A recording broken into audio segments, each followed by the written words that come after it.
신명기 20장 1절로 20절 말씀 우리 한 목소리로 봉독하겠습니다. 시작. 내가 나가서 적군과 싸우려 할 때에 말과 병거와 백성이 너보다 많음을 볼지라도 그들을 두려워하지 말라. 애굽 땅에서 너를 인도하여 내신 내 하나님 여호와께서 너와 함께 하시느니라.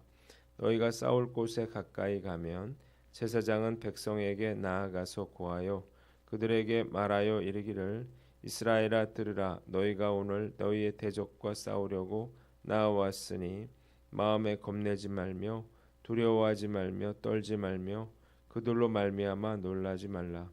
너희 하나님 여호와는 너희와 함께 행하시며 너희를 위하여 너희 적군과 싸우시고 구원하실 것이라 할 것이며 책임자들은 백성에게 말하여 이르기를 새 집을 건축하고 낙성식을 행하지 못한 자가 있느냐?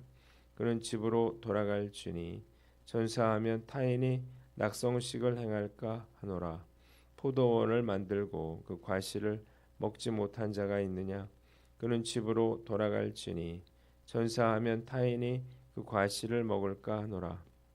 여자와 약혼하고 그와 결혼하지 못한 자가 있느냐? 그는 집으로 돌아갈지니 전사하면 타인이 그를 데려갈까 하노라 하고 책임자들은 또 백성에게 말하여 이르기를 두려워서 마음이 허약한 자가 있느냐? 그는 집으로 돌아갈지니 그의 형제들의 마음도 그의 마음과 같이 낙심될까 하노라 하고 백성에게 이르기를 마친 후에 군대의 지휘관들을 세워 무리를 거느리게 할지니라. 내가 어떤 성읍으로 나아가서 치러 할 때에는 그 성읍에 먼저 화평을 선언하라. 그 성읍이 만일 화평하기로 회답하고 너를 향하여 성문을 열거든 그 모든 주민들에게 내게 조공을 바치고 너를 섬기게 할 것이요 만일 너와 화평하기를 거부하고 너를 대적하여 싸우려 하거든 너는 그 성읍을 에워쌀 것이며 내 하나님 여호와께서 그 성읍을 내 손에 넘기시거든 너는 칼날로 그 안에 남자를 다 쳐 죽이고 너는 오직 여자들과 유아들과 가축들과 성읍 가운데 있는 모든 것을 너를 위하여 탈취물로 삼을 것이며 너는 내 하나님 여호와께서 내게 주신 적군에게서 빼앗은 것을 먹을지니라. 내가 내게서 멀리 떠난 성읍들 곧 이 민족들에게 속하지 아니한 성읍들에게는 이같이 행하려니와 오직 내 하나님 여호와께서 내게 기업으로 주시는 이 민족들의 성읍에서는 호흡 있는 자를 하나도 살리지 말지니 곧 헷 족속과 아모리 족속과 가나안 족속과 브리스 족속과 히위 족속과 여부스 족속을 내가 진멸하되 내 하나님 여호와께서 내게 명령하신 대로 하라. 이는 그들이 그 신들에게 행하는 모든 가증한 일을 너희에게 가르쳐 본받게 하여 너희가 너희 하나님 여호와께 범죄하게 할까 함이니라. 너희가 어떤 성읍을 오랫동안 에워싸고 그 성읍을 쳐서 점령하려 할 때에도 도끼를 눌러 그곳의 나무를 찍어내지 말라. 이는 너희가 먹을 것이 될 것임이니 찍지 말라. 들의 수목이 사람이냐? 너희가 어찌 그것을 에워싸겠느냐? 다만 과목이 아닌 수목은 찍어내어 너희와 싸우는 그 성읍을 치는 기구를 만들어 그 성읍을 함락시킬 때까지 쓸지니라. 아멘. 오늘은 신명기서 20장 말씀을 가지고 특별한 전쟁 수칙 이런 제목으로 묵상 나눔하도록 하겠습니다. 본문은 길지만 우리가 나누어서 생각해 보면 우리 간단하게 생각해 볼 수가 있습니다. 본문은 백성들이 가나안 족속들과 전쟁을 할 때 지켜야 할 전쟁 수칙에 관한 그러한 말씀이에요. 먼저 1절로 4절에 한번 따라해 봅시다. 두려워하지 말라. 자, 모세는 백성들에게 그들이 전쟁터에 나가서 그들보다 더 많은 적군들이 말과 병거를 타고 오는 것을 보더라도 두려워하지 말아라. 그렇게 말하고 있습니다. 그들을 애굽에서 인도해 내신 하나님께서 그들과 함께 하시기 때문입니다. 그래서 제사장들은 군인들로 하여금 겁내거나 무서워하거나 떨지 않도록 격려해야만 했습니다. 하나님께서 그들을 위해서 직접 싸우심으로 그들에게 승리를 주실 것이었습니다. 이스라엘의 가장 큰 적은 적군이 아니라 두려움이었습니다. 두려움에 빠지면 절대로 이 전쟁에서 이길 수가 없기 때문이에요. 이미 그들의 선조들은 가데스 바네아에서 정탐꾼의 말을 듣고 두려움에 빠졌죠. 그래서 하나님의 모든 계획을 망가뜨렸어요. 그래서 40년 동안 광야 생활을 해야만 했습니다. 두려움은 불신을 야기하고 불신은 불순종으로 이어졌죠. 이스라엘 백성들은 이 뼈아픈 실패의 경험을 결코 잊지 말아야만 했습니다.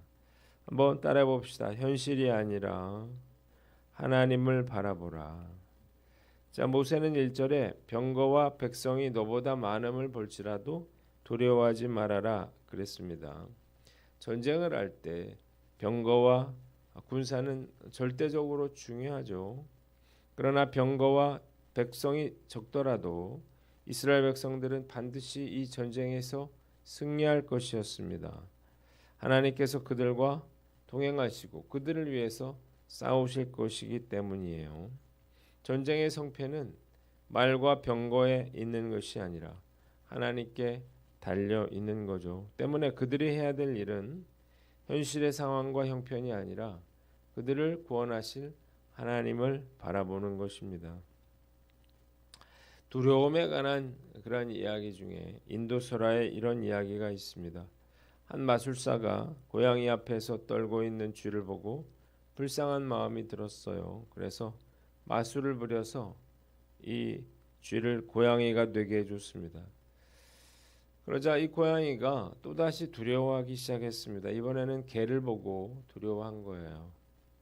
이 마술사는 마술을 사용해서 이번에는 고양이를 개로 만들어 줍니다. 고양이는 개가 되자 이번엔 호랑이를 두려워하기 시작했습니다. 마술사는 다시 마술로 개를 호랑이로 변신을 해줬는데 이 호랑이는 또다시 무서워했습니다.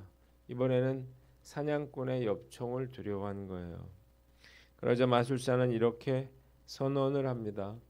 내가 아무리 해보았자 너의 두려움은 영원히 끝나지 않을 것이므로 그냥 다시 쥐로 돌아가라. 그래서 다시 쥐로 돌아왔다는 거예요. 우리가 이러기 쉽죠.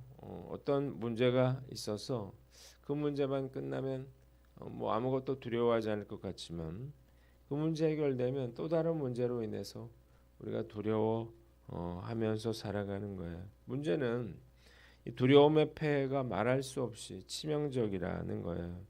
두려움은 결코 두려움 자체로만 끝나지 않습니다. 두려움은 반드시 또 다른 두려움을 불러오게 돼 있어요. 그래서 두려움은 믿음을 잃게 만들고 잘못된 의사결정을 하게 해서 모든 것을 다 망가뜨리게 됩니다. 저도 역시 예전에 두려움에 빠진 적이 있었는데 두려움에 빠지니까요 정말 패닉 상태가 되고 마치 댐에 둑이 무너지는 것처럼 한순간에 모든 것이 다 무너지는 것처럼 느껴졌어요. 정말 믿음을 송두리째 빼앗겼는데 그때를 생각하면 정말 아찔한 그런 마음이 듭니다. 여전히 해결하지 못할 그런 어려움들이 있죠. 그러나 저는 그렇다고 해서 계속해서 그 문제를 생각하지 않습니다. 왜냐하면 그 문제보다 언제나 하나님이 크시기 때문이에요. 돌아보면 하나님은 어떤 어려움 속에서도 저를 구원해 주시고 문제를 해 주셨단 말이죠. 그래서 지금 나에게 닥친 문제도 반드시 해결해 주시리라 믿습니다. 오늘 여러분들은 어떠한가요? 오늘 말씀 앞에서 우리가 이 확신과 믿음을 가지고 문제가 아니라 문제를 해결하실 그 주님을 바라보는 저와 여러분들 되시기를 주님의 이름으로 축원합니다. 두 번째는 격려받아라는 거예요. 한번 따라해 봅시다. 격려받아라. 자, 하나님은 제사장들로 하여금 군인들이 겁내거나 무서워하거나 떨지 않도록 격려해 주라 이렇게 말씀하셨습니다. 이유가 뭘까요? 격려받아야 기죽지 않고 담대하게 전쟁에 임할 수 있기 때문입니다. 제사장들로부터 하나님께서 그들과 동행하시고 그들을 위해서 싸우실 것이라고 하는 말씀을 들은 군사들은 용기 백배해서 전쟁에 참여했고 결국 놀라운 승리를 거두게 됩니다. 예전에 멜 깁슨이 주연을 맡았던 브레이브 하트라고 하는 영화가 있었는데 멜 깁슨은 전쟁을 하기 전에 군사들 앞에서 빠를 타고 일장연설을 합니다. 그럼 먼저 이 전쟁을 왜 해야 하는지 그 당위성에 대해서 이야기하고 이 전쟁에서 반드시 승리하게 될 것이며 영광을 얻게 될 거라 이렇게 강하게 선포함으로써 백성들로 하여금 두려움에서 벗어나게 했고 그래서 결국 전쟁에서 승리케 했습니다. 격려받아야 살 수 있고 격려받아야 일할 수 있는 거예요. 근데 문제는 어디서든 우리가 격려받기가 쉽지 않다는 거예요. 나를 비난하는 사람은 많아도 격려하는 사람은 많지 않을 수가 있습니다. 그러나 상관없습니다. 가장 좋은 격려 방법은 우리가 하나님께로부터 격려받는 거예요. 사실 사람의 격려는 말뿐이고요. 하나님의 격려가 진짜 힘이 되는 거예요. 왜? 하나님이 도와주실 것이기 때문이에요. 그래서 우리가 성경 말씀을 읽고 묵상하는 것이 너무나 중요한 거죠. 말씀을 읽고 묵상하는 가운데 우리가 격려받고 위로받을 수가 있는 것입니다. 많은 구약의 선지자들이 하나님께 격려받고 위로받아서 그 지도자로서의 사명을 감당해 나갔습니다. 저도 마찬가지예요. 하나님께 격려받고 위로받아야 목회의 사명을 감당할 수 있는 거죠. 오늘 나는 어떤가 한번 살펴보고요. 우리도 마찬가지예요. 날마다 격려받고 위로받아야만 그래야만 어떤 상황에서도 좌절하지 않고 믿음의 길을 걸어갈 수 있는 것입니다. 매일 말씀 묵상과 기도로서 격려받음으로 우리가 맡겨주신 그러한 사명들을 잘 감당해 나가는 저와 여러분들 되시기를 주님의 이름으로 축원합니다. 두 번째는 5절로 9절인데요. 한번 따라해 봅시다. 돌려보내라. 하나님께서는 다음에 해당되는 그러한 군사들은 돌려보내라 이렇게 말씀하셨어요. 첫째로 5절에 새 집을 건축하고 낙성식을 하지 못한 그러한 사람입니다. 낙성식이라고 하는 것은 건물을 다 지은 후에 행하는 그러한 예식이죠. 그래서 이 예식은 새 집을 소유하게 됐다고 하는 의미를 갖는데 이스라엘에서 이 낙성식은 단순히 새 집을 자신이 건축했다고 하는 그런 의미가 아니라 자신의 가족과 삶의 공동체 전체를 여호와의 손에 의탁하는 종교적인 그러한 행위이기도 했습니다. 그렇기 때문에 이를 다른 사람이 행하는 이것은 문제가 되죠. 그래서 새 집을 건축하고 낙성식을 행하지 못한 자는 이를 염려해서 전쟁에서 죽지 않으려고 할 거고 그렇게 되면 병사들에게 영향을 미쳐서 전쟁을 어렵게 만들 수가 있었습니다. 그래서 이런 자들에게는 1년 동안 징집 연기 혜택이 주어졌습니다. 두 번째는 6절에 포도원을 만들고 그 과실을 먹지 못한 자입니다. 율법에 따르면 과일나무가 심겨진 후 제4년에 첫 열매를 여호와께 바치고 제5년째에야 비로소 소유주가 자신을 위해서 그 과실을 사용할 수가 있었어요. 만약 포도원을 만들고 한 번도 과실을 먹어보지 못한다면 너무나 억울한 일이기에 하나님께서는 이런 자들도 돌려보내라고 하십니다. 세 번째는 여자와 약혼하고 결혼하지 못한 자인데요. 유대인들에게 있어서 약혼은 결혼과 같은 것이었습니다.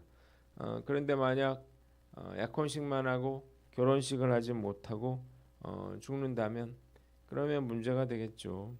그래서 하나님은 결혼 후에 첫 1년 동안은 군대에 보내지 말고 취한 아내를 즐겁게 하라 이렇게 말씀하셨습니다. 네 번째는 8절에 두려워서 마음에 겁을 내는 자인데 두려움에 빠져서 겁을 내는 그런 병사들은 돌려보내야만 했습니다. 사실 전쟁터에서 한 사람이 아쉽죠. 그럼에도 불구하고 이 병사들을 돌려보내야 하는 이유는 이들이 다른 군사들의 사기를 떨어뜨리는 주범이 되기 때문입니다. 한번 따라해 봅시다. 배려하라. 자, 특별한 사정이 있는 자들은 다 돌려보내라고 하신 하나님의 말씀에서 하나님의 배려와 사랑을 깊이 우리가 생각해 볼 수가 있습니다. 하나님이 주신 그러한 분복을 누려보기도 전에 전사하는 것을 막기 위함이었습니다. 말씀 묵상하면서 과연 저는 성도들의 개인적인 상황을 최대한 살피고 배려하고 있나 이렇게 한번 자문을 해봐요. 우리 교회 상황에서 뭐 이런저런 사정을 다 봐주면서 사역을 해나가는 건 쉬운 일이 아닐 것입니다. 사역을 중단하게 되거나 아니면 그 사역을 다른 사람에게 짐을 지우는 결과를 초래하죠. 그러나 그렇다고 해서 배려와 사랑의 마음을 잃어서는 안 될 것입니다. 오늘 나는 어떤가 한번 살펴보고 우리가 주변 사람들을 더 배려하고 사랑할 줄 아는 저와 여러분들 되시기를 바랍니다.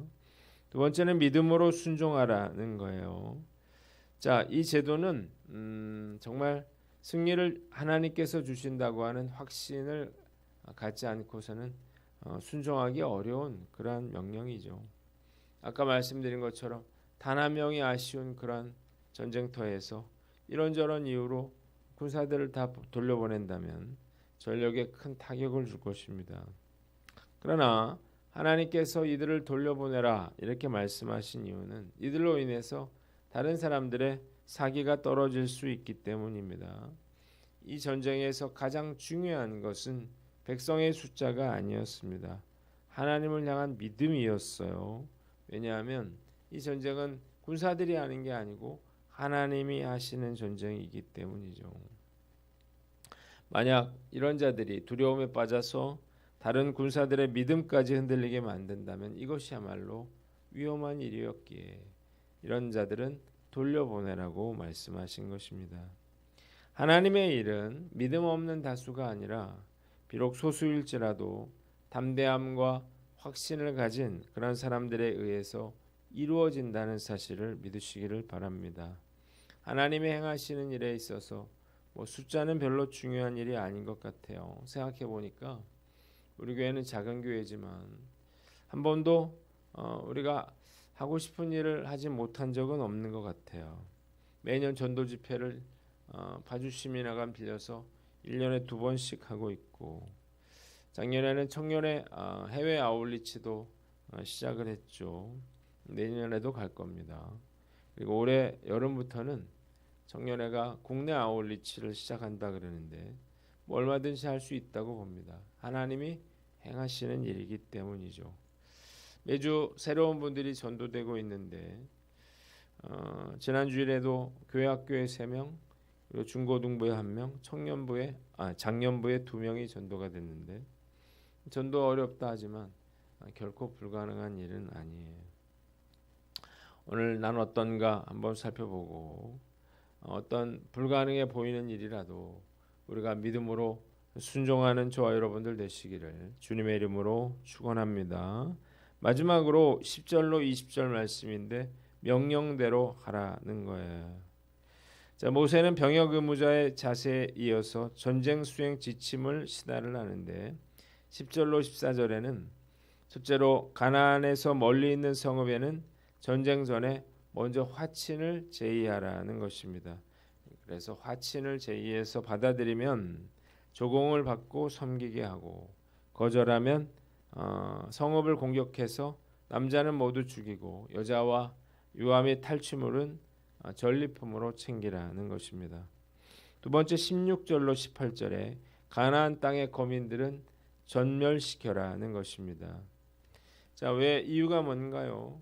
가증한 그러한 풍습과 우상 숭배를 저지른 가나안 족속들을 하나님은 심판하기를 원하셨고 또한 이스라엘 백성들이 그들과 동화되는 것을 원치 않으셨기 때문에 그래서 이를 사전에 방지하고자 전멸시키라고 하신 거예요. 마지막으로 성읍의 수목을 보호하고 작벌하지 말아라는 것입니다. 당시 군사들은 전쟁 시에 방해가 되는 성읍 주변의 그러한 수목은 모두 찍어 없애거나 아니면 불살라 태워버렸습니다. 그런데 가나안 땅은 이스라엘 백성들이 살아야 될 땅이죠. 그래서 가나안 땅에 있는 수목은 너무나 중요한 그런 차원이었습니다. 그래서 무분별한 작벌이나 방화로 수목을 훼손하는 일은 전쟁 시에도 금해야만 했습니다. 우리에게 주는 교훈이 있어요. 잘 듣고 행하라는 것입니다. 그러니까 하나님이 약속하신 이 가나안 땅의 전쟁은 어떻게 해야 됩니까? 하나님의 방법대로 해야 합니다. 화친을 맺을 대상은 화친을 맺고 진멸할 대상은 진멸하고 전쟁에 방해가 되더라도 이 수목은 보존해야 했습니다. 말씀을 통해서 우리가 깨닫는 것은 하나님의 사역은 무조건 열심히 하는 게 중요한 게 아니라 하나님이 명하신 방법대로 하는 게 중요하다는 거예요. 우리도 마찬가지죠. 우리 열심히 신앙생활하는 게 중요한 게 아니고요. 하나님의 방법대로 하는 게 중요한 것입니다. 그래서 말씀과 기도가 중요하다 이렇게 말하는 거예요. 왜냐하면 우리가 말씀대로 하려면 우리가 분별을 할 수 있어야 되잖아요. 그러기 위해서는 우리가 하나님의 말씀을 읽고 묵상하고 또 기도로 하나님의 뜻을 묻는 것이 중요한 것입니다. 우리가 해야 할 것은 하고 하지 말아야 할 건 하지 말아야 하는 거예요.